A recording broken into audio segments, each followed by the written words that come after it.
Welcome to another episode of Northern Transmissions. Thanks as always for listening. I sat down with Charlie and Brandon from Crocodiles just before they were hopping on stage at the Electric Owl in beautiful Vancouver, BC. Why don't we get into some music right away? Let's check out the title track from the 2010 release, Sleep Forever.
I hope you enjoyed that track. That was Sleep Forever from Crocodiles off the Sleep Forever 2010 release. We first chatted a bit about the band's sound. They grew up in San Diego and where they picked up their influence, their psychedelic electronic British sound, as well as being compared to bands, of course, like Echo and the Bunnymen and Jesus and Mary Chain. Well, San Diego had a pretty rich, about the mid-90s, the early 90s to the early 2000s, there was a pretty big scene for kind of noisy, abrasive,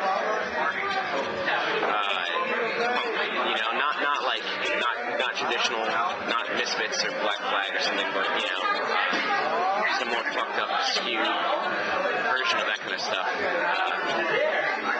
That was really influential on us when we were growing up, because that was kind of like what the older kids who we looked up to were doing, and bands we'd go to see and stuff like that. So there was a big audience for kind of weirder, noisier music. At one point, when we started Crocodiles, that was on pretty hard for the first year that we were doing Crocodiles in San Diego. I mean, we got started touring right away. We self-financed a 7-inch so we could get on the road, and that was when we were just a 2-piece. It was easy to tour, and yeah, it was notable that we would play in San Diego, bottom of the bill, clear the room, and then we'd go to New York and 200 or 300 people would come, kind of frustrating, but it gives you something, and then now we can go and sell out clubs in San Diego, and it's, sometimes you kind of wonder where were you assholes when we were struggling a few years ago, If you're going to try and describe a band to readers, the easiest route is by comparing it to something they may have heard before. I understand that. I think that it's a bit simplistic, though. I mean, I know hundreds of musicians. I don't think I know one person who bases what they do on 1 or 2 bands. It's usually 50 things or more. Or really, with most people, it's everything that they like. Everything they've ever been attracted to since they got into music, art in general. And I think journalists really simplify things and kind of dumb it down, but at the end of the day, I think that reflects more on the journalist. If an intelligent reader, listens to one of these bands, I think it's easy for the reader who's intelligent to go okay, yeah, I hear a little bit of that, but it's not really fair to say this is our generation's version of that.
was the track I Want to Kill off the 2009 Summer of Hate release.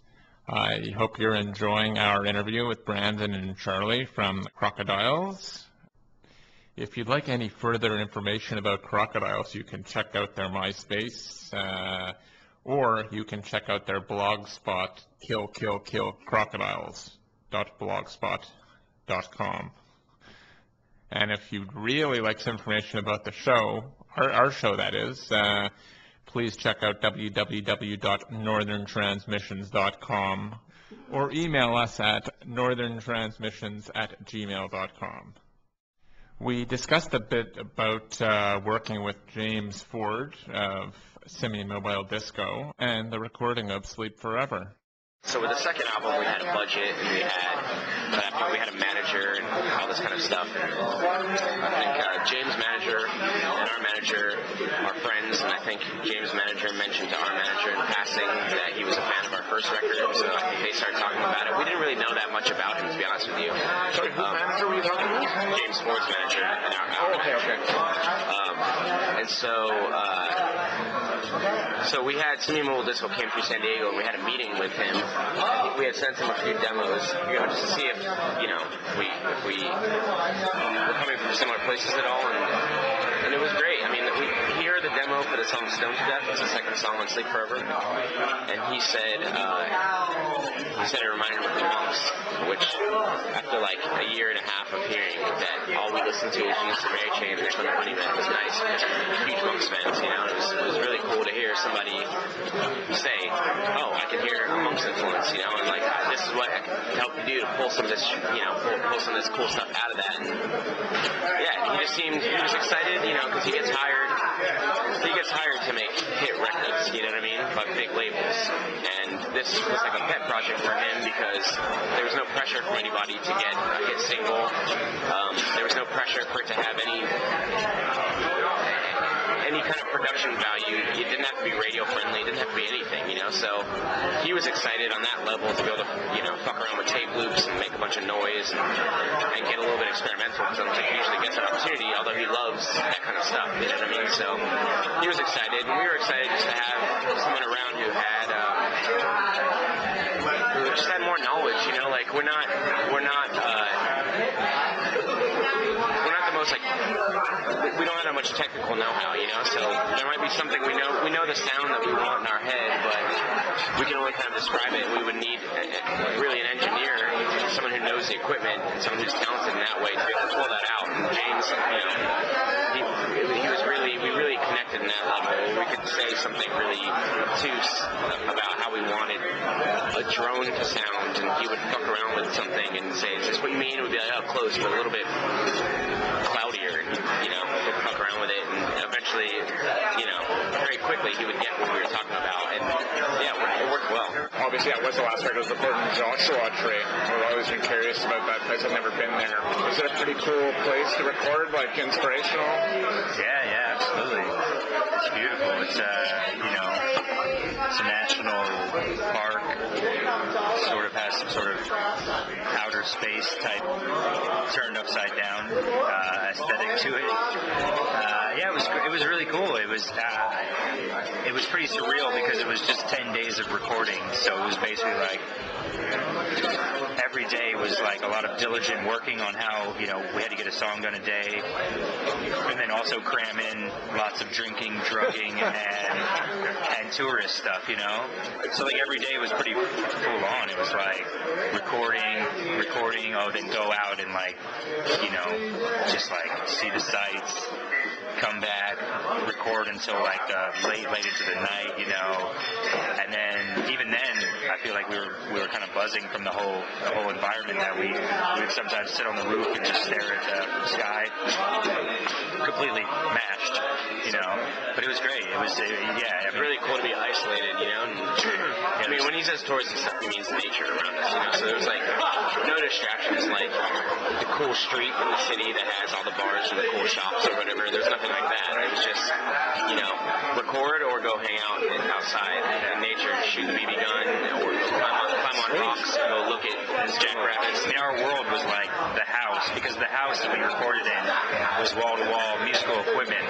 So, like, it was like our world was the house with all the musical equipment. We were living there And then this vast landscape of just nothingness, you know, but beautiful nothingness. Let's check out another track here from Crocodiles. This is a song in an album which we alluded to earlier. The track is Stoned to Death off the 2010 album Sleep Forever.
Thanks again for listening to Northern Transmissions. Thanks off the top to producer extraordinaire savant Spencer Carson for his excellent production and engineering skills.